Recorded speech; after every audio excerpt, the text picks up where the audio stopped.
Hi everyone. In this video, I'll show you how to remove the green screen effect in CapCut. Let's get started.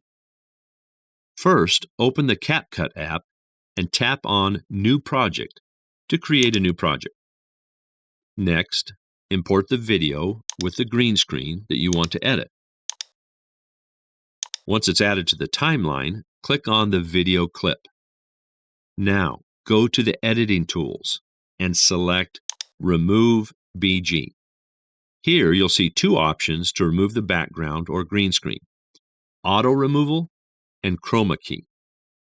If you have CapCut Pro, you can use the auto removal option. It will automatically remove the green screen from your video. If you're using the free version, choose chroma key instead.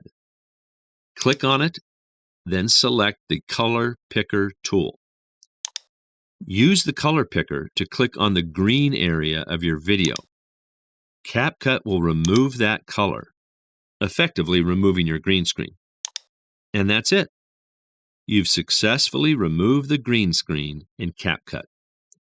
If you found this video helpful, don't forget to like and subscribe. Thanks for watching, and I'll see you in the next video.